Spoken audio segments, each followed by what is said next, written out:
Donc table ronde, dernière table ronde de la matinée qui va aborder un sujet qui a déjà d'ailleurs été abordé au cours de toutes les tables rondes précédentes, à savoir une transformation numérique réussie. C'est une transformation qui repose sur la confiance et une confiance dans l'usage des nouveaux services sans sécurité, c'est mal parti. On l'a partagé tout à l'heure à l'occasion d'un certain nombre de questions. Donc on va au niveau de cette table ronde essayer de rentrer un peu plus dans le, non pas le détail des solutions, mais dans la manière dont on appréhende ces sujets dans le domaine de la santé. Et on va s'intéresser donc à la data. La data, c'est le carburant du numérique. Sans data, pas de numérique. Et comment ces données de santé, on s'emploie à les sécuriser dans toutes les transformations qui sont engagées.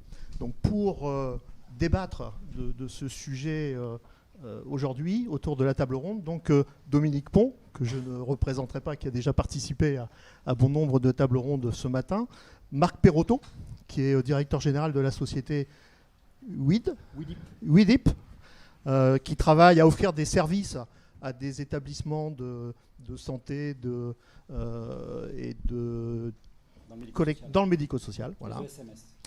Et d'ailleurs, Marc Perrotto a écrit un livre, une espèce de guide sur les bonnes pratiques à mettre en œuvre justement dans le cadre de cette transformation numérique. Ensuite, nous avons Philippe Béder du MIDIP, qui est donc une société éditrice de logiciels qui travaille pour le compte d'un certain nombre d'établissements de santé en mettant à disposition des solutions et en les accompagnant dans leur quotidien. Ensuite, donc Nicolas Delaporte, qui est directeur des systèmes d'information et de l'organisation du CHU Toulouse. Et enfin, Jean-Marc Sepio, bonjour, qui est dirigeant d'une société OCA. OK. Donc, qui est basé sur la légende des oies du Capitole. D'accord. Et qui travaille à mettre à disposition un savoir-faire dans la gestion de crise. Entre autres, j'en dirais quelques mots. Avec des outils et des méthodes pour fait. accompagner des établissements de santé dans ces crises. Tout à fait. Voilà. Pour poser le cadre, je vous propose de parler un peu de ce que représentent les données de santé. On parle données de santé, mais en préparant la table ronde, j'ai essayé de regarder de quoi on parlait et je me suis rendu compte que c'était quelque chose de gigantesque. J'ai lu des chiffres, j'ai lu 2 milliards de gigaoctets de données de santé en France d'après la Haute Autorité de Santé. J'ai lu aussi que ces données, elles étaient multipliées par 2. Le volume était multiplié par 2 tous les 3 mois. Alors, est-ce que c'est vrai, pas vrai? Je ne sais pas. Je vais me tourner vers vous. Et quelque part, ma question, c'est qu'est-ce qu'il y a derrière ce terme données de santé pour bien le comprendre et bien comprendre finalement quels sont les enjeux d'une approche de sécurisation performante. Dominique, peut-être. Enfin, je n'ai pas les ordres de grandeur en tête dans le monde entier du nombre de données de santé et sur ces estimations. Ça, j'ai pas en tête le nombre de données. Vous les avez, vous? Non, j'ai trouvé des volumes sur le nombre de données globales. C'est en zeta-octets. De mémoire, c'est 49. 49 zeta-octets, 10 puissance 21, j'ai lu quelque part. C'est des chiffres qui donnent le vertige. Ouais, de toute façon, on ne comprend rien à ces chiffres-là. On se dit qu'il y a beaucoup de données. Enfin, l'enjeu, c'est leur sécurisation surtout. Ouais, quand on parle de données de santé, les choses basiques, c'est les données de notre dossier médical quand on est chez notre médecin, nos lettres, nos ordonnances, nos résultats de biologie, nos comptes rendus de radiologie, notre dossier d'hospitalisation quand on est hospitalisé, puis ensuite toutes les données qui sont gérées par les apps santé, nos rendez-vous de santé, ça fait partie des données de santé. Un dispositif médical ou même une bête montre connectée qui mesure sa tension, son pouls, etc. C'est des données de santé. On parle en fait de tout ça. Le chiffre, moi, que j'ai en tête, parce que celui-là, je le connais bien, c'est que quand on parle de données de santé de base partagées par des canaux sécurisés, qui sont ceux qui sont obligatoires et normalement légaux en France, c'est à peu près 10 millions par an de documents échangés par des canaux conformes sécurisés, alors que le minimum du minimum pour un parcours de soins, ça devrait être 500 millions. Donc il y a un facteur 50 qui manque pour qu'en France, on partage les données de santé de façon sécurisée dans les parcours de soins. D'accord. On est sur les données de santé en vision nationale. Est-ce que, Nicolas Delaporte, en vision locale, vous avez la même perception du panorama des données? Parce que j'imagine qu'il y a des données techniques. Pour que l'hôpital fonctionne, il y a une somme de données qui doit être disponible, qui doit être sécurisée. Alors, je confirme, je n'ai pas forcément les ordres de grandeur non plus sur le niveau local. C'est un piège. Peut-être non, mais déjà les types de données. La question. Déjà mais niveau données, on a effectivement la largeur des données de production de soins, celles qui sont produites au sein de l'établissement de santé, et aujourd'hui qui s'amplifient, et c'est normal, sur les applications extérieures, la dimension de la e-santé, les télésuivis, les téléconsultations, tout ce qui va être connecté et qui va produire de l'information du bien-être ou de la santé de la personne et qui va nous être envoyé et stocké dans nos infrastructures, quand on est dans nos infrastructures ou ailleurs si elle était. Donc la dimension, je ne l'ai pas. Ce que je peux vous dire, c'est qu'elle s'amplifie au fur et à mesure qu'on ouvre l'hôpital, qu'on se porte sur le numérique et qu'on est dans la population, dans les données populationnelles et qu'on élargit les données. En termes de croissance, vous constatez le doublement tous les 3 mois ? Alors on constate effectivement un doublement, alors peut-être pas tous les 3 mois, moi je n'ai pas ce chiffre-là. Ce qu'on constate, c'est plutôt sur les établissements de santé par rapport à un chiffre annualisé, c'est qu'on augmente de manière assez significative, mais on n'est pas sur un doublement tous les 3 mois, en tout cas pour les établissements de santé eux-mêmes. Nous, chez nous, on héberge le système d'information de 600, chez WIDIP, de 600 établissements et services médico-sociaux. Donc on est concentré sur les ESMS. Alors il y a 3 types de SMS, il y a le public, il y a le privé lucratif et le privé non lucratif. Nous, on est plutôt sur le privé non lucratif, avec souvent des gouvernances de parents. Privé non lucratif, c'est vieillesse ou handicap. Et handicap, c'est gouvernance de parents. Et du coup, sur les 600 établissements, on constate à peu près une croissance de 30% de data par an. Structurellement, sans les nouveaux clients, structurellement, c'est à peu près 30% par an. D'accord. Côté midi, vous consolidez finalement quelque part un certain nombre d'établissements. Vous avez une vision? Alors, j'ai des chiffres. Non, c'est pas trop. Alors, malheureusement, pour l'activité de la société, peut-être que ça ne croît pas de 30% par tous les 3 mois ou je ne sais pas. Mais non, ce qui est clair, c'est que l'ordre de grandeur, il est gigantesque. C'est pour confirmer ce qui se disait à l'instant. Pour mesurer le volume d'activité de soins dans le libéral, comptez les feuilles de soins, il y en a 1,5 milliard quasiment par an. Donc on est en millions par jour. Et là, il y a une croissance structurelle du nombre de feuilles de soins. Et quand on étend le spectre à la santé, aux soins, alors je crains, Dominique, qu'il y en ait beaucoup plus que 500 millions à faire, parce que si on décompte les ordonnances, les comptes rendus bio, etc., je crains qu'on soit au-delà du milliard. Mais de toute façon, l'ambition, elle est très, très, très, très loin, et elle est très, très grande, et on n'y est pas aujourd'hui, comme l'a dit Dominique, par rapport au traitement des données de manière sécurisée.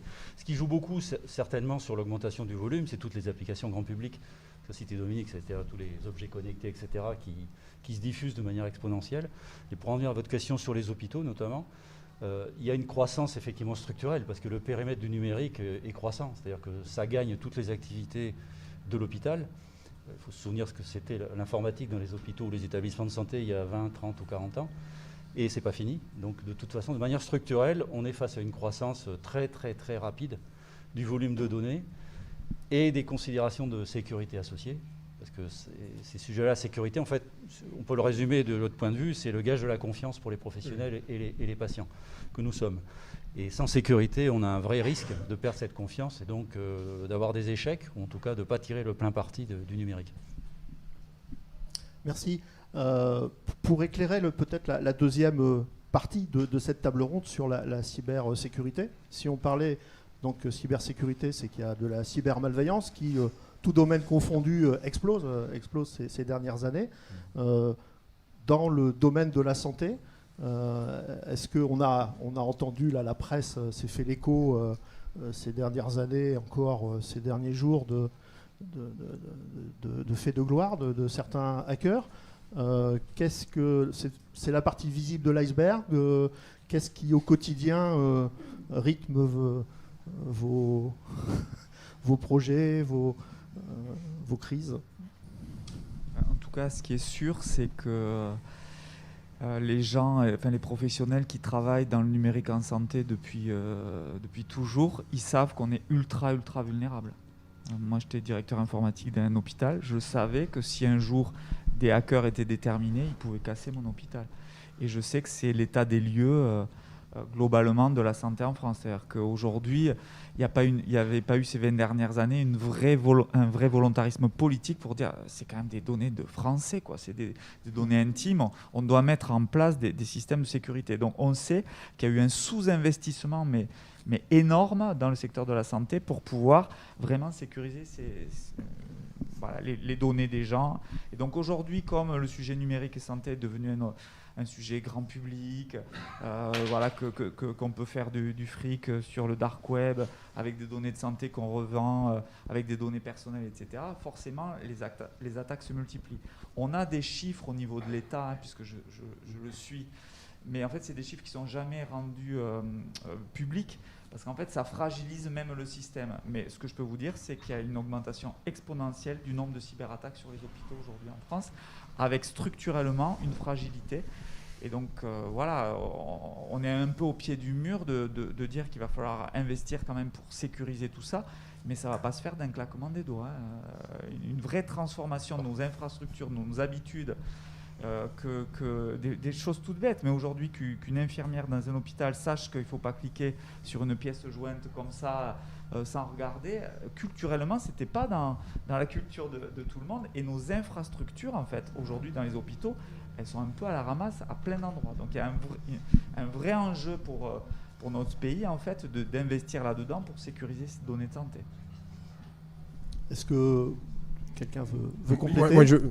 Allez-y. Merci. Non, mais je peux qu'appuyer ce qui est en train de dire. On a une vraie marche à franchir. On se mobilise. On a aussi un plan de l'État pour y aller. Je crois qu'il y a des accélérateurs. Et puis, c'est cette dimension de sensibilisation qui est essentielle. On sent qu'il y a un virage qui se tourne. Moi, aujourd'hui, et c'est, je dirais, une des premières fois, je suis interrogé par ma communauté médicale sur les moyens que nous mettons en œuvre pour protéger les données dans tel ou tel projet. Ça, c'est un changement de paradigme profond. C'est-à-dire qu'il y a eu une phase de compréhension de ce qu'était la richesse numérique, de ce qu'était le risque, parce qu'on parle de la fuite de données et de son risque de revente, mais ce que disait Dominique Pont tout à l'heure en disant que ça peut casser l'hôpital, c'est que le hacker peut aussi rendre les systèmes inopérants, et là on est dans une dimension bien plus gênante dans la prise en soin et dans l'organisation de la prise en soin dans les établissements de santé. Donc c'est une préoccupation principale qu'on accélère avec nos moyens, mais avec aussi les forces des plans qui sont aujourd'hui à mettre en œuvre. Et je pense que la dimension sécurité par design dans les projets, c'est vraiment une dimension qu'on doit absolument faire doctrine dans les établissements de santé, et je dirais partout ailleurs. Oui, je peux témoigner aussi pour le travail que nous faisons avec certains centres hospitaliers, la volonté d'engager tout un écosystème.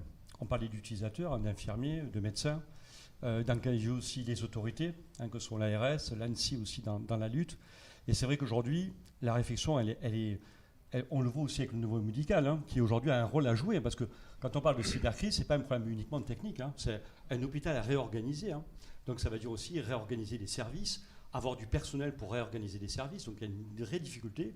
Donc c'est mettre en mouvement tout cet écosystème-là qui est interne, qui est médical, qui est technique, qui est aussi de direction de l'hôpital, et comme je le disais, l'ARS, l'ANSSI qui peut concourir à ça.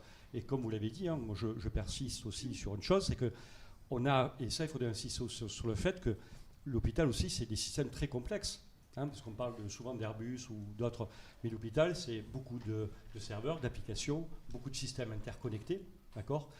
Et on rajoute au fur et à mesure des couches, parce que même le Covid a nécessité de mettre en place des nouvelles applications, des nouvelles données que l'on va pouvoir avoir sur le fonctionnement des services.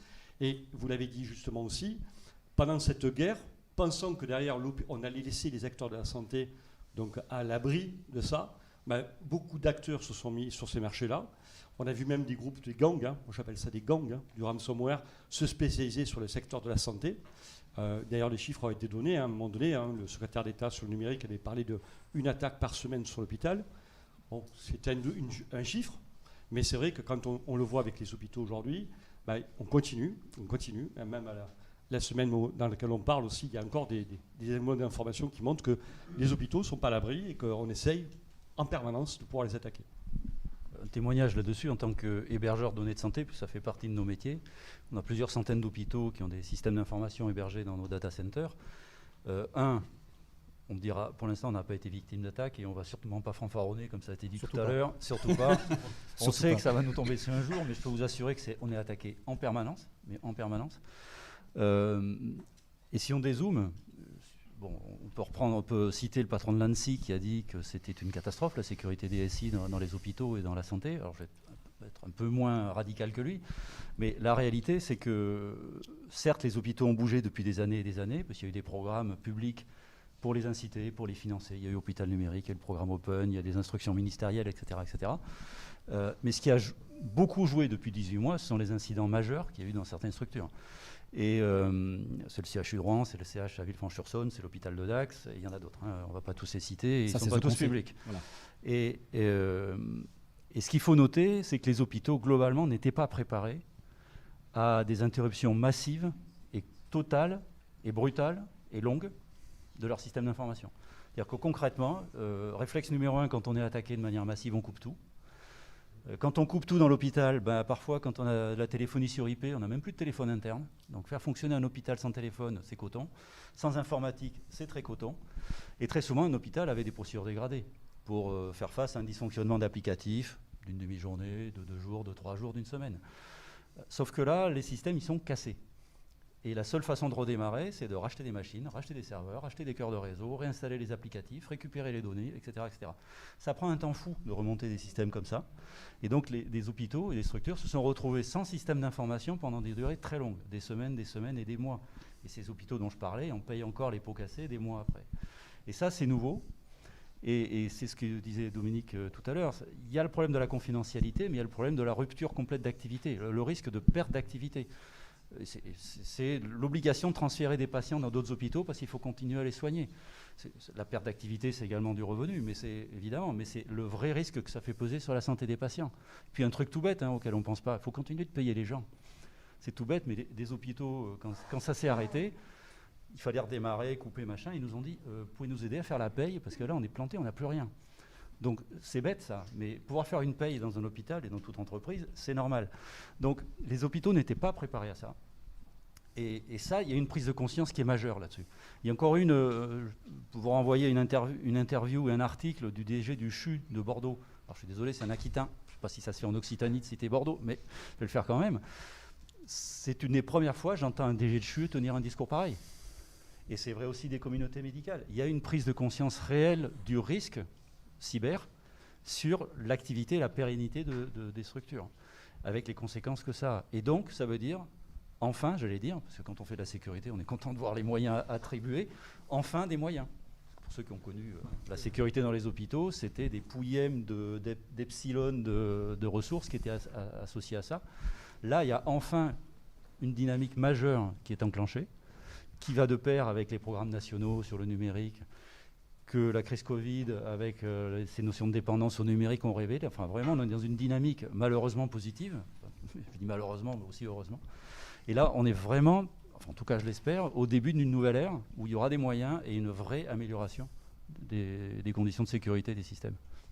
En fait, nous aussi, on est hébergeurs de données de santé et on fait aussi une partie audit de sécurité. Et autant on peut s'interroger en disant on met tout en œuvre pour que toutes les failles de sécurité soient corrigées. Alors il y a un référentiel qui existe, qui s'appelle ISO 27001, c'est le management de la sécurité des systèmes d'information. Bon, c'est 114 mesures avec l'hébergement de données de santé qui sont à prendre avec les mises à jour de failles de sécurité, etc. Je ne vais pas rentrer dans les détails, mais il faut partir du postulat qu'on ne pourra pas, même en respectant l'état de l'art, comme disait Dominique tout à l'heure, on ne pourra pas bloquer toutes les attaques. Donc c'est pour ça qu'il faut s'interroger sur la résilience du système d'information. On parle de plan de continuité d'activité avec un plan de secours informatique, et c'est en ça qu'il faut aussi et d'abord s'interroger, c'est sortir du paradigme que je mets tous les moyens, je mets des fonds considérables à essayer de tout bloquer, mais de toute façon, à un moment donné, ça va coincer, ça va sortir. Au sens RGPD, il y a la perte d'intégrité, il y a la perte de confidentialité, et typiquement, effectivement, la possibilité pour un établissement derrière de continuer à faire ses payes, Les PME, il y a quelques années, bien des années de ça, ils se sont même interrogés sur comment si je ne peux plus encaisser l'argent de mes clients, je ne pourrai de toute façon payer personne. Donc, bien en amont des ESMS que je connais et du sanitaire au sens large, bien en amont, les PME se sont emparés de ce domaine-là en réfléchissant à un plan de continuité. Imaginez, vous faites synchroniser vos données dans 2 data centers, super, s'il y a un data center qui crache, ça rebondit sur l'autre. Ok, mais s'il y a un bug sur un data center, ça va se propager, enfin s'il y a un ransomware sur un data center, ça va se propager sur l'autre. Donc il faut plutôt s'interroger aussi sur, ok, j'ai des sauvegardes autre part, et avant que ça se propage sur mes sauvegardes, tant pis, je vais perdre une journée de boulot ou 6 heures de boulot, mais au moins je peux redémarrer sur une autre prod avec les données de la veille. Alors, nous, on fait des audits de sécurité et on est maintenant plus surpris, mais le nombre d'établissements qu'on a audités et qui ont bien prévu les sauvegardes, nickel, super, ouais, elles sont bien là. Alors, elles sont externalisées, il y en a une externalisation dans le bureau d'à côté, bon, ben super. Mais par contre, il n'y a pas l'infra pour remonter la sauvegarde. Et quand je les interroge, les DSI, je leur pose la question, je dis, mais ok, votre serveur est indisponible parce que le BIOS est attaqué, etc. Vous faites quoi? Ben, on va acheter des serveurs. Ouais, mais acheter un serveur, aujourd'hui, c'est 4 à 6 mois de délai pour acheter un serveur suffisamment dimensionné. Donc c'est à ça qu'il faut qu'ils s'interrogent. C'est sur ces questions-là, comment on redémarre après une attaque. Merci.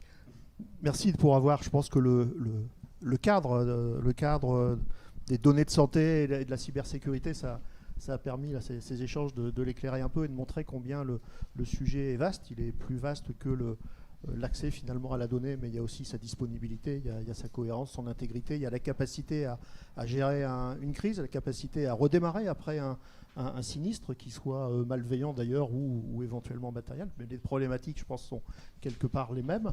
On voit notamment la téléphonie au niveau de l'hôpital, on n'est plus dans les données de santé, mais on a typiquement des systèmes critiques non labellisés de santé, mais qui peuvent jouer sur la disponibilité du service de santé. Si je peux me permettre, comme l'évoquait Dominique tout à l'heure, 80%, je crois, j'ai lu un chiffre comme ça, 80% des attaques, c'est l'utilisateur qui a cliqué sur la mauvaise pièce.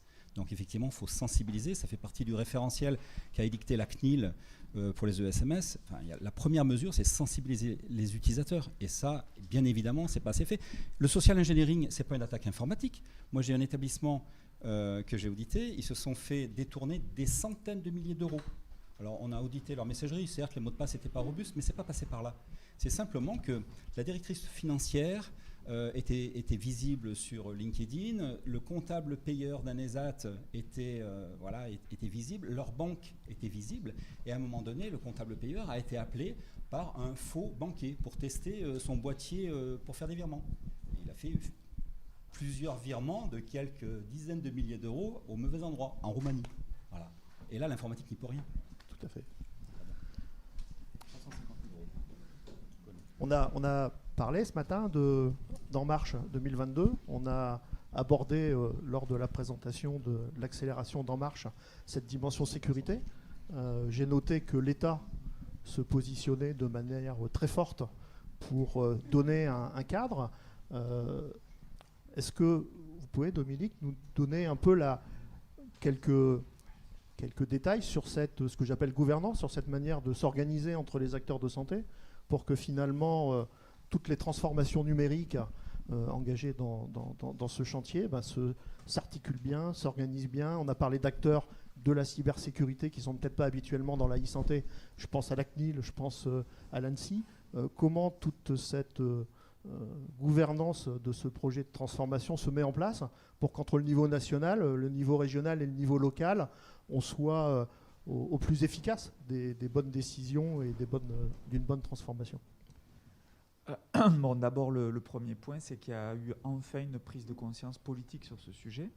Et donc, pour être très clair, moi, je fais une réunion par semaine avec le directeur de cabinet d'Olivier Véran, Guillaume Poupard de l'ANSSI, les représentants de la CNIL, toute l'équipe de la délégation numérique en santé, pour piloter au niveau national tout plan en fait d'accompagnement des établissements de santé au sujet de cybersécurité. Ça, c'est un premier point. C'est jamais arrivé ça avant.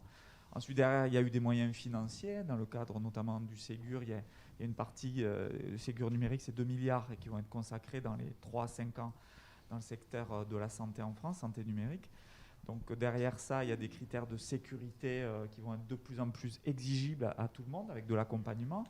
Il y a l'Agence du numérique en santé qui a mis en place un portail de cybersurveillance des établissements de santé avec un service gratuit, ou notamment pour les gros CHU, pour faire très très court et très simple, avec un système d'audit en ligne des expositions, des vulnérabilités sur le web d'un hôpital, avec des rapports d'audit et des propositions de plans d'action.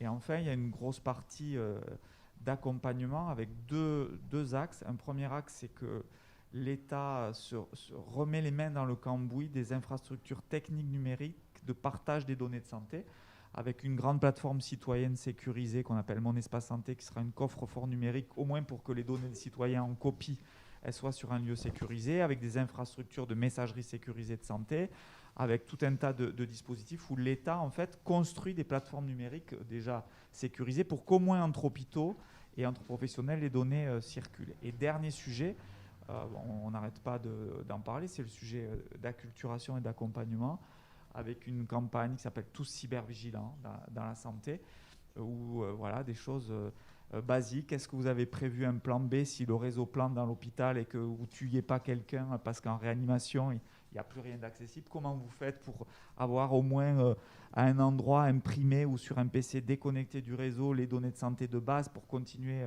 la continuité des soins?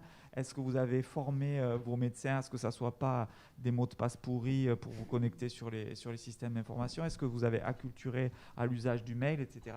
Donc tout ça, c'est un énorme travail. Mais mon sentiment, c'est que maintenant, c'est un vrai sujet qui est devenu un sujet avec une gouvernance nationale déclinée dans les territoires, avec une sensibilisation, avec des industriels qui sont mobilisés et qui accompagnent nos établissements. Donc, ça ne va pas se régler du jour au lendemain, mais au moins, ça y est, maintenant, on commence à enclencher un mouvement avec une vision, avec une stratégie nationale.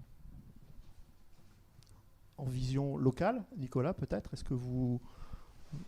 Moi, je confirme. Ouais. Je confirme qu'on a une vraie opportunité, une vraie chance là, avec les plans de Ma Santé 2022, tels qu'ils se déclinent dans leur doctrine. C'est jamais arrivé. Peu d'expérience, c'est jamais arrivé dans la santé. C'est une impérieuse nécessité et ça nous permet, finalement, on ne va pas tout régler tout de suite, ça c'est évident, mais on accélère les choses parce que les marches à franchir, et sur la cybersécurité, on en est là, elles sont tellement grandes qu'on va faire des sauts. C'est pas des sauts quantiques, mais c'est pas loin, pour pouvoir répondre à ces exigences du numérique et finalement d'offrir une offre de soins numériques à la hauteur des exigences de nos citoyens, de nos patients. Donc ça, en niveau local, on le décline. C'est-à-dire que ce qui est dans le pendant des industriels, on a le pendant pour les établissements de santé. On a ces doctrines à décliner, ces organisations, cette sensibilisation, la campagne cybervigilant qu'on doit... et qu'on applique au sein des établissements. Donc ça commence à porter ses fruits. Il faudra encore un peu de temps. Il ne faut pas qu'on ne soit plus vigilant, il faut qu'on le soit encore plus, parce que le challenge est à la hauteur, parce que c'est deux parallèles qui s'accélèrent. Le numérique, ça s'accélère, les besoins, les objets connectés, etc. La confiance numérique, elle est prégnante. On parlait des cybervigilance, mais on a aussi d'autres challenges sur la confiance numérique autour du RGPD. Et on a à accélérer la partie technique ou la partie gouvernance pour être à la hauteur. Donc pour moi, très franchement, on a une opportunité et un cadre à appliquer qui va nous permettre d'accélérer ce sujet. Et concrètement, pardon, dans votre vision locale et dans votre quotidien d'homme de projet, d'un système d'information hospitalier, là, tout ce qui a été mis en place et que décrivait Dominique Pont sont des choses qui vous aident. Souvent, dans d'autres industries, on a les démarches de cybersécurité qui sont perçues comme des freins et qui sont plutôt qui vont à l'encontre du projet ou des innovations. Comment vous positionnez finalement, vous, comme acteur terrain, dans ce cadre de gouvernance qui vise à accélérer, si j'ai bien compris, et à aider? Mais je pense que ce n'est pas très différent des autres entreprises ou industries. Hein. C'est-à-dire que la cybersécurité, c'est des freins, il faut les faire assimiler, il faut les faire lever, il faut acculturés pour comprendre.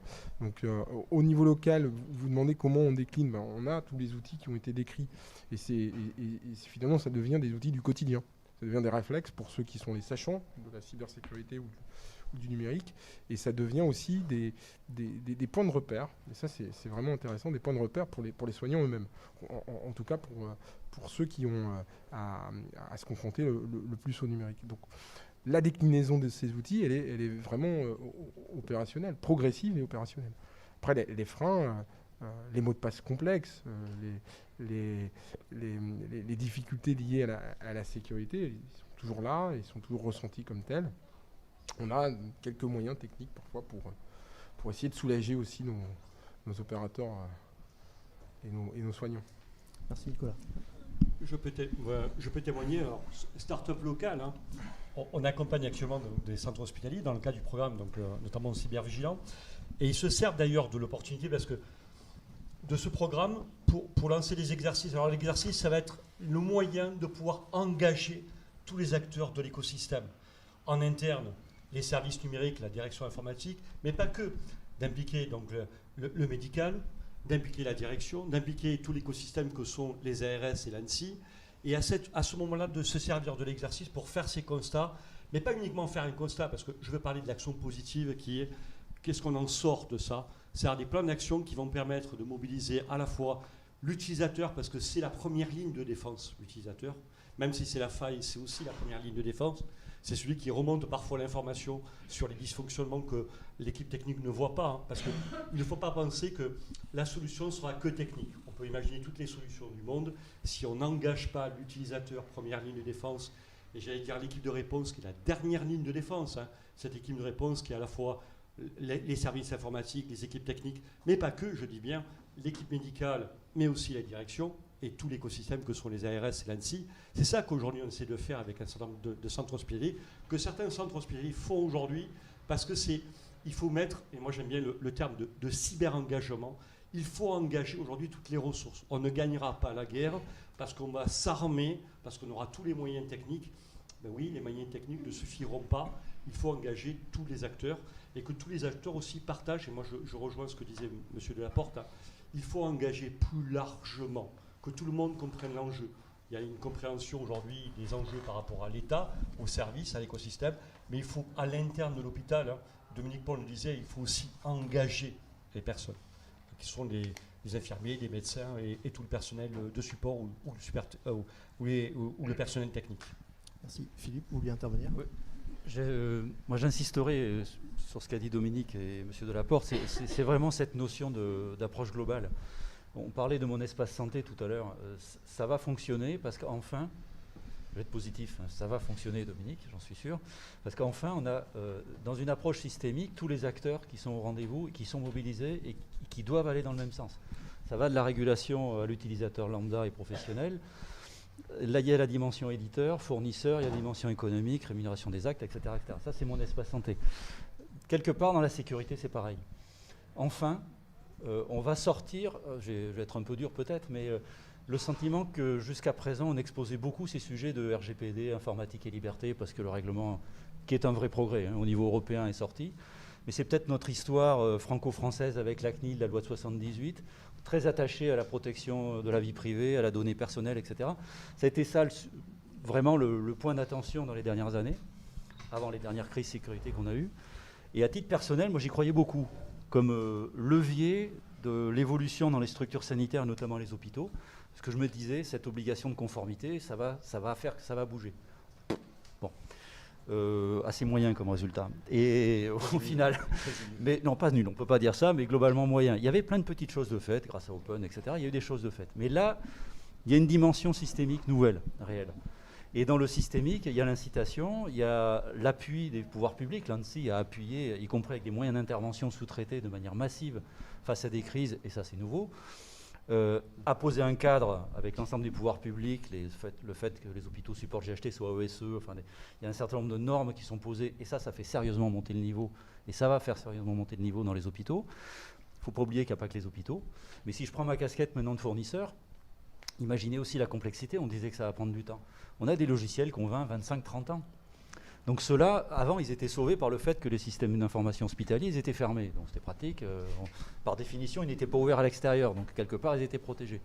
Mais là, on a face à nous l'obligation de faire évoluer des vieux rogatons, je vais le dire comme ça, en termes techniques.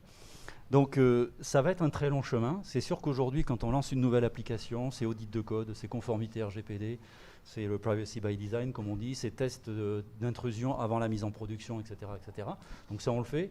On suit, comme je le disais tout à l'heure, toutes les règles nationales. On est dans mon espace santé, dans les référencements, dans la conformité référentielle.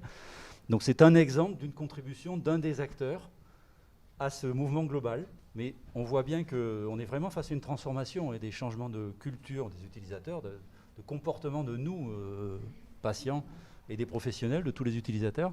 Mais il faut vraiment embarquer tout un écosystème. Et là, on est sorti du strictement la protection des données, conformité, RGPD, etc., avec une vraie prise de conscience, je pense, de l'intérêt stratégique du numérique et du risque que ça peut faire peser sur une pérennité d'une activité si ça ne fonctionne plus. Là, enfin, alors, mais ça va être très très long. Et le problème, c'est que la course, ils ont de sacrés moyens en face. Donc les attaques sont pas toutes publiques, elles sont sacrément sophistiquées. Mais bon, on va se bagarrer. Peut-être pour rebondir, ils ont de sacrés moyens, les hackers et globalement toute cette cybercommunauté malveillante. J'ai compris qu'il y avait une décision très structurante dans la gouvernance autour de la souveraineté. Donc quelque part, on va se priver des moyens mis à disposition aujourd'hui pour beaucoup d'industries des GAFAM. Comment s'analyse dans cette vision stratégique de la feuille de route Ma Santé cette décision de souveraineté en termes d'avantages et puis en termes peut-être de risques ou de moyens à mettre pour que la décision ne soit pas au final pénalisante? Si on parle des grandes plateformes cloud, clairement, Amazon ou Microsoft ont des coups d'avance sur des opérateurs du cloud européens, sur les briques de sécurité de manière générale. Ça c'est vrai. Et pour moi, la vision, c'est de dire, ouais, mais d'un autre côté, il faut tirer nos industries européennes et françaises vers le haut. Et je pense qu'il y a vraiment ça, mais pas qu'au niveau français, au niveau européen, la data numérique en santé, ça devient un sujet majeur, la souveraineté européenne devient un sujet majeur. Donc je pense qu'il va y avoir des moyens colossaux pour tirer vers le haut. Mais là, on parle des grands opérateurs du cloud. Mais le quotidien de la vie, moi je suis directeur de clinique, patron d'un établissement médico-social, c'est pas des trucs stratosphériques du cloud Amazon. C'est les trucs de base, tout simples de mon serveur qui est planté, j'arrive pas à soigner mes patients. Et ça, il n'y a pas besoin d'Amazon ou de Microsoft ou d'Apple qui viennent nous régler nos problèmes en local. On a déjà plein de choses à faire pour assurer et souveraineté et sécurité de base. Et le gros du sujet, il est plutôt là aujourd'hui. D'accord. La souveraineté, c'est un vrai sujet. Les GAFAM, on les vante et ils sont très bons. Ils ont inventé des technologies fabuleuses sur la capacité à faire évoluer des infras, à les reporter, enfin à les étaler, j'allais dire, sur la terre entière, à les faire tourner les données, etc. Enfin, c'est absolument fabuleux ce qui a été fait.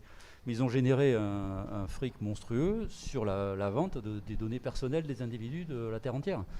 Donc, et comme le dit Dominique, il y a un intérêt stratégique pour l'Europe à avoir un modèle économique différent sur ce type de technologie.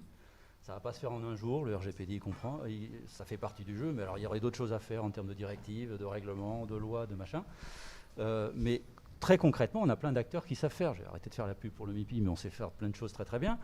Je vais compter sur Nicolas Delaporte pour faire la pub pour nous. Mais trêve de plaisanterie, on a vraiment énormément de choses à faire. Et la bonne nouvelle, c'est qu'on parle de la santé, mais ce n'est pas que la santé.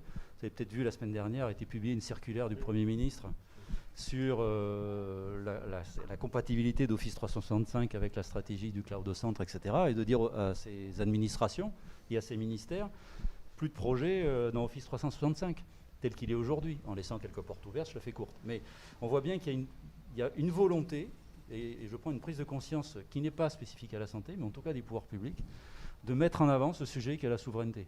Et juste une anecdote, quand vous regardez aujourd'hui dans la santé la certification HDS, hébergement de données de santé, qui a fait la suite de l'agrément d'hébergement de données de santé, qui avait certes des inconvénients, et qui quelque part l'agrément nous protégeait des acteurs externes. Quand on voit aujourd'hui que tout acteur du cloud est certifié HDS, on peut se dire, ah, on avait oublié un petit objectif dans la certif HDS, c'est la souveraineté. C'est un peu dommage. Ça, c'est une question que j'aimerais bien poser à Dominique. Je sais pas si je ne veux pas le piéger, mais j'aimerais bien savoir ce que c'est la feuille de route des pouvoirs publics sur le sujet, parce que là, c'est un des leviers que peut avoir la puissance publique pour faire évoluer les choses. Juste peut-être pour rebondir, en fait, le marché du cloud aujourd'hui, il est mature, même en hébergement de données de santé. Il y a plus de 200 acteurs répartis sur tout le territoire. Donc vous allez sur l'ANS, le site de l'ANS, la liste des hébergeurs certifiés. Bon, il y a de la place, quoi. Il y a de la place, il n'y a pas besoin d'aller sur des clouds américains pour héberger ces données, franchement. Il y en a dans tous les départements, quasiment. Hein. Même dans la Loire, au fin fond de la Loire, il y a un hébergeur de données de santé. Ouais, faut connaître, quoi. Oui, mais il ne faut pas oublier aussi une chose, hein, parce que je ne veux pas être critique dans le sens où il faut nous aider à grandir. De ce que Dominique Pau nous dit aujourd'hui, on peut utiliser tous les systèmes, mais il faut aider à grandir notre écosystème. Nous, on est une start-up, on a eu la chance de bénéficier de l'aide de la métropole, de la région, de l'État à travers BPI. D'ailleurs, il faut qu'ils continuent tous à nous soutenir, hein, parce qu'il faut qu'on grandisse aujourd'hui. On a besoin aussi, ces sociétés-là ont pris un temps d'avance, il faut le reconnaître. Aujourd'hui, il faut que notre écosystème grandisse. Voilà. Il faut qu'on s'entraide, il faut qu'on nous aide à grandir. Je pense aujourd'hui, comme l'a exprimé Dominique Pau, aujourd'hui, voilà, l'idée c'est aujourd'hui de poser les bases de façon à ce que le système, l'écosystème puisse grandir. Et on a cette force. Regardez en Occitanie, les moyens, je parle de ma communauté qui est la communauté de cybersécurité, qui a une force importante. On est connu dans toute la France, dans l'Europe. Donc aujourd'hui, on peut nous aider à grandir et on deviendra, je l'espère, je suis très positif là-dessus parce qu'aujourd'hui, si on continue à nous aider, on arrivera demain à concurrencer. Ça prendra du temps peut-être, mais on arrivera à concurrencer. Voilà. Merci. En termes de solutions, on a donc une transformation engagée. Vous disiez que tout à l'heure, dans la feuille de route Ma Santé 2022, on rénovait les socles, on posait quelque part les fondations avant de s'attaquer à la décoration et au jardin d'agrément. En termes de socle, quel est pour vous le plus critique, le plus sensible qui est en train de se mettre en place? Il n'y en a pas un qui se détache de façon hyper flagrante de tous les autres. En fait, pour moi, je me le représente plutôt à des niveaux de zoom différents. Si vous zoomez au plus proche de l'établissement de santé, il y a plein de solutions techniques qui sont proposées aujourd'hui par nos startups, nos industriels, pour mettre des sondes sur nos réseaux informatiques pour détecter des attaques. Il y a de plus en plus de boîtes qui vous accompagnent et qui vous font des audits de cybersécurité, qui analysent vos vulnérabilités et qui derrière vous proposent une cybersurveillance permanente et qui vous alerte. Il y a tout un tas de solutions maintenant techniques avec des opérateurs français pour un hôpital qui vous permet d'avoir des mécanismes en fait, de sauvegarde, mais de sauvegarde non contaminée, ça a été dit tout à l'heure. C'est-à-dire de pouvoir recommencer 24 heures après ou une demi-journée après et au moins pas totalement perdre votre exploitation pendant des semaines. En fait, à la base de la base sur le terrain, c'est d'abord ça qui a bougé. Et là, il y a des solutions techniques. Là, vous trouvez maintenant des industriels qui vous accompagnent. Au niveau national, si on prend un niveau de zoom un peu plus macro, le choix qui a été fait, c'est de dire qu'on impose dorénavant à tous les logiciels de santé en France quelques briques de base, une identité d'un patient sécurisée, parce que si on se fait hacker par exemple sur une identité patient, vous pouvez balancer des données de santé d'un mauvais patient dans un parcours de soins à un médecin qui pensait vous soigner, vous, et il soigne sur le dossier de quelqu'un d'autre. Ça peut se faire. Donc il y a des, voilà, ça, se connecter dans les logiciels de santé avec une infrastructure qui a été proposée par l'État, je passe sur les détails techniques, mais c'est un truc national aussi qui s'appelle Pro Santé Connect, où on standardise ça. Sur les messages qui transitent entre les professionnels de santé, de dire il y a une messagerie maintenant nationale sécurisée. Donc vous voyez, à un niveau national, il y a aussi quelques infrastructures, quelques briques.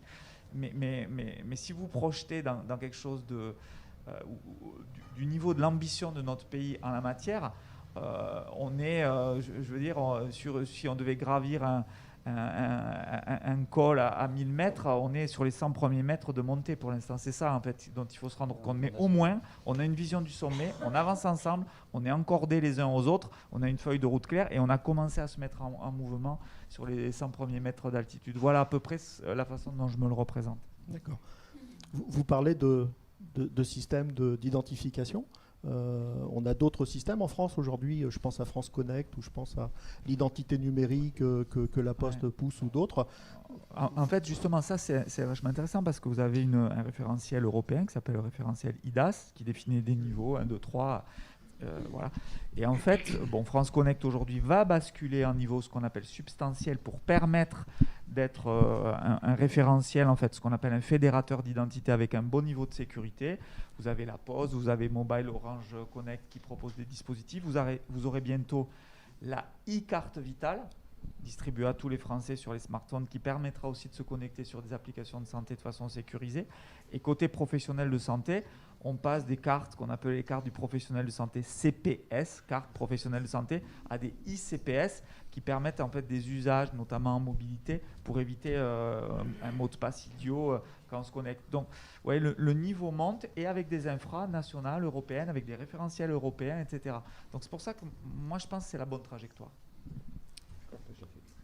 Est-ce que quelqu'un confirme effectivement alors, vu de la petite fenêtre de l'éditeur industriel que nous sommes, d'une part très impliqué dans la mise en œuvre de l'identifiant national de santé, par exemple, et l'évolution de nos softs. On y travaille depuis 2 ans déjà, avec beaucoup d'hôpitaux, également avec le CHU de Toulouse d'ailleurs, depuis un petit moment déjà. On a expérimenté ces choses-là, ça se diffuse. C'est compliqué, hein, ces choses-là. L'identito-vigilance, ça a l'air simple comme ça a l'air trivial, mais c'est vraiment compliqué. Il y a des populations qui sont très très très compliquées à traiter. Donc ça veut dire que garantir l'identité fiable d'un individu pour le soin, c'est un vrai sujet. Donc on est très très engagé là-dessus avec des vrais bons résultats et on est très fiers. Je parlais tout à l'heure autour de l'hébergement, des reprises, etc. Très concrètement, on est un GIP, hein, on est un groupement d'intérêt public, donc on travaille avec plus de 600 adhérents. Suite aux attaques, ils nous ont dit mais qu'est-ce que vous nous proposez ? On a déjà de l'hébergement sûr, on a déjà de la sauvegarde, on la renforce avec de la sauvegarde garantie, j'allais dire, c'est-à-dire qu'elle ne peut pas être contaminée comme ça vient d'être dit. C'est du PRA managé, c'est-à-dire la capacité à aider à faire redémarrer un système dans un environnement totalement neuf pour un établissement de santé, c'est-à-dire qu'il n'a plus de télécom, il n'a plus rien, il s'achète des PC, on virtualise, on prend des communications sans fil, on a les données et les applis chez nous et on les aide à redémarrer. On va également travailler à la supervision de SI en mode mutualisé, les SIEM et les SOC. Là, à nouveau, on va profiter de la puissance de notre modèle, quelque part, parce qu'on est un GIP, donc on est un groupement de moyens. Donc on a la capacité à mutualiser des moyens et des expertises pour le compte d'une communauté. Parce que, ça, vous pouvez en témoigner, Nicolas Delaporte, hein, ça coûte ces choses-là, quoi. Un SOC, bonjour. le faire fonctionner, c'est coton et c'est un petit billet tous les ans, enfin même un gros billet tous les ans. Donc il y a un intérêt à avoir des approches mutualisées sur ces sujets-là et on y travaille. Non, mais je confirme, hein, j'appuie sur le popo, sur le. Si, c'est une réalité. Pour autant, moi je rejoins, je crois que c'est la meilleure trajectoire qu'on prend sur ces dispositifs pour sécuriser, pour améliorer la traçabilité, l'identification. Un petit exemple, on parlait d'une chose toute simple. Hein. Après, finalement, on s'éloigne un peu de la cybersécurité, quoique. On parle de la ICPS. La ICPS était très utile dans la phase Covid, très utile pour la phase de vaccination. Les applications qui ont été mises à disposition rapidement se sont appuyées sur ces technologies. On voit bien là l'accélération et la fiabilité qu'elles peuvent donner en termes de fonctionnement, de déploiement, côté opérationnel, mais aussi de cybersécurité. Donc, pour moi, on est dans cette trajectoire. Je crois qu'il ne faut pas lâcher prise, il faut au contraire l'amplifier. Merci.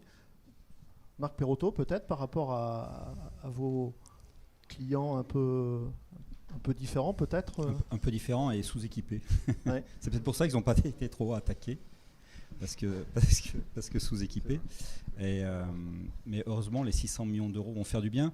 Alors, moi j'ai rédigé un guide, parce que c'est 8 ateliers thématiques, parce qu'ils sont en train de tous déployer des DUI. Alors, mobilisation générale, alerte générale, on fait les dossiers pour faire financer un DUI. Et moi, je continue d'aller voir des directions générales.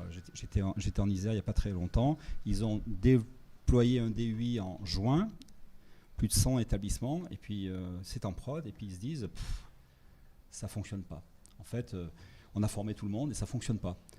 Et quand on gratte un peu, oui, parce qu'il y a un pôle, notamment, qui est dans un territoire mal desservi par la fibre.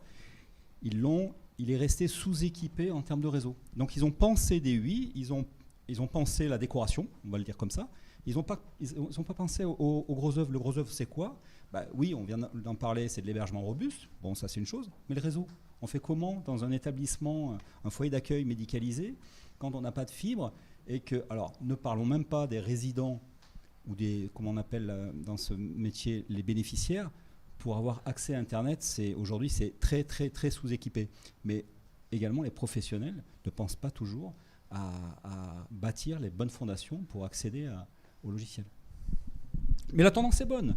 La tendance est bonne. Ça fait du ramdam. On parle sécurité, sensibilisation utilisateur.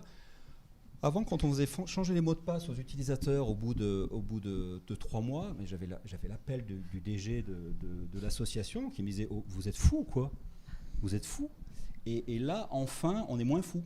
On est moins fous. Alors après, quand on va dans les établissements, on soulève les claviers et puis c'est sûr, il y a le mot de passe. Quand on fait changer 3 fois le mot de passe, qu'on ne donne pas les bons outils pour conserver le mot de passe ou le faire vivre, après, on voit des mots de passe qui traînent un peu partout.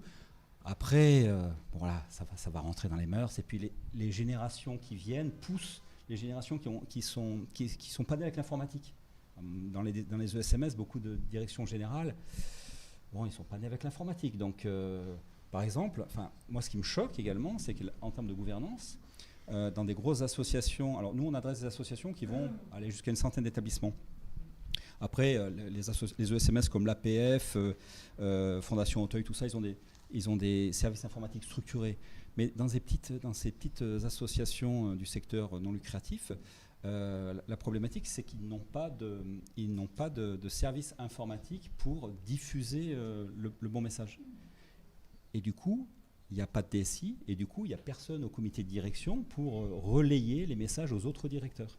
Donc je pense que c'est tout ce travail-là à faire rentrer la direction informatique dans la gouvernance de ces associations.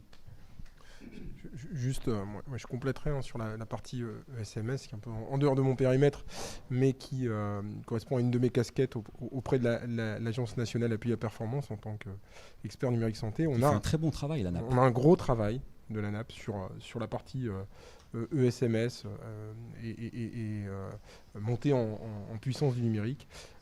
Pas mal de publications, d'outils qui ont été mis des kits qui ont été mis à disposition avec des experts du numérique, mais aussi des établissements.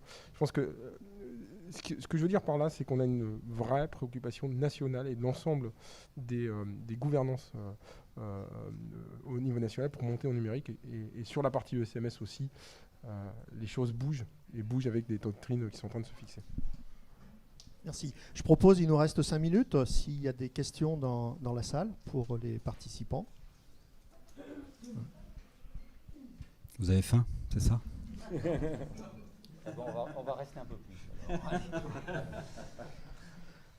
Alors, autrement, j'ai une question qui vient des participants à distance, de Philippe. De nombreux indépendants ont des ordinateurs individuels avec des procédures de sauvegarde plus ou moins respectées.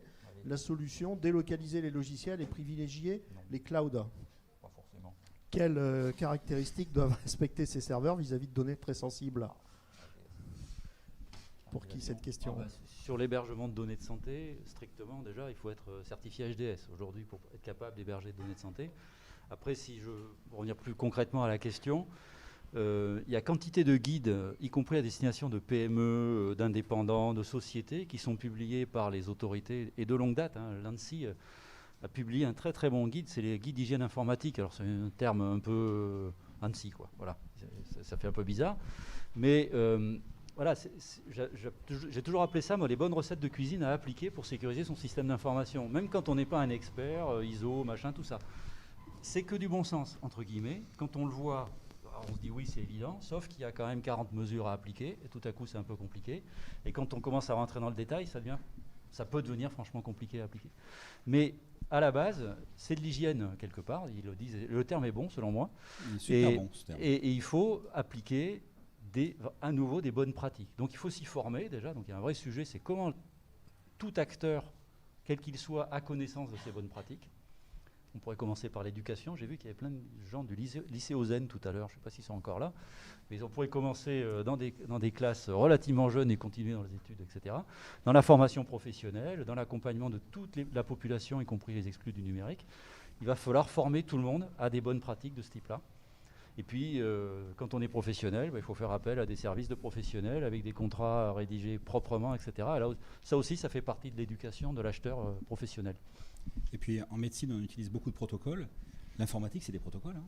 C'est juste quand on parle de règles de bonne pratique, c'est des protocoles à respecter. Et si chacun, après l'informatique, ça s'est ouvert à plein de monde, chacun a un PC chez soi. Donc c'est vite devenu le bazar, tout le monde en a eu un chez soi, mais l'informatique professionnelle et l'hébergement de données de santé, on est obligé, c'est un métier, et on est obligé de respecter pas mal de contraintes. Est-ce qu'il y a d'autres questions dans la salle? C'est chiant la cybersécurité. Bien, donc je vous remercie pour votre participation.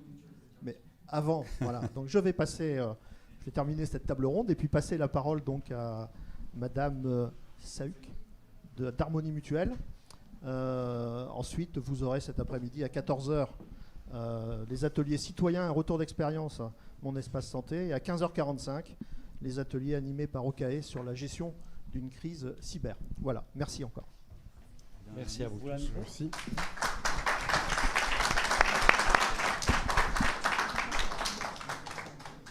Je vous retiens 2 minutes de plus, juste pour vous annoncer que le 30 novembre à Diagora, il y aura un événement organisé par le groupe Vive. Alors on a parlé de sensibiliser les utilisateurs, de comprendre les enjeux sur les données de santé et de tirer les utilisateurs vers le haut. Le sujet, c'est l'éthique et les données de santé. Et effectivement, dans l'éducation dont on parlait là, il y a un super travail à faire sur l'éthique des données de santé. Donc cette journée du 30 novembre, il y a la matinée des conférences. Donc nous accueillerons Dominique Pont, nous accueillerons des personnes du CHU, la présidente de la CNIL et le président de Vive participeront également. Et l'après-midi, ce seront des ateliers. Donc j'invite toutes les personnes, citoyens, professionnels et étudiants, parce que je sais que dans une salle, il y a pas mal d'étudiants qui nous regardent, à participer à cette journée pour s'exprimer et trouver des solutions pour nous faire progresser en termes de compréhension et de défense de l'éthique de nos données de santé. Merci à vous. Il y a un flyer dans la salle d'à côté.